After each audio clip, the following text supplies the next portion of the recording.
Do you think the traditional route of approaching a publisher, because you do get a certain affirmation from a publisher when you produce it yourself, you may sell 10,000 and 10,000 people may come back and say it's absolutely rubbish. You know, so I'd be looking for an affirmation, I think, before my book or whatever it was went out. Well, that's going the traditional route, and do you think that traditional route will eventually disappear? No. No. I mean, it's a choice, as we've already said. It's a choice that you make. You decide for yourself whether the affirmation is what you need, and whether the affirmation of a publisher is worth more to you than the affirmation of 10,000 people buying a book. Well, they might buy it, but they might get 10,000 blogs saying this is terrible, but Well, not get any more. Possibly, but you could also get a publisher publishing a book that they didn't like.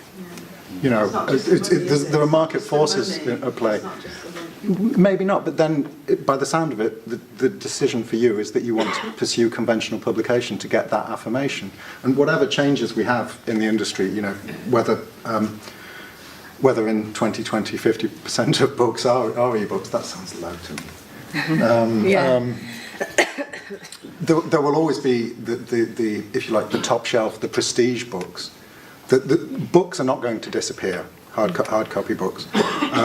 But I think probably what we will see is more marginalisation lower down in the lists. So you'll still see hardbacks of the big sellers, but lower down, I think it is going to be more a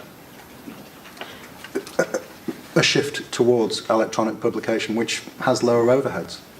And then hardbacks become more delicious. Well, exactly. They're just so And gorgeous and so well. I mean, you could go into any bookshop now and look around at how much better hardbacks are now than they were 10 years ago. How much more effort is going into making them these unbelievably delicious, gorgeous things that you just have to have. And then the price points kind of goes up. It's basically with e-publishing, you're always going to be fighting free. There's always the trend is always going to go towards free.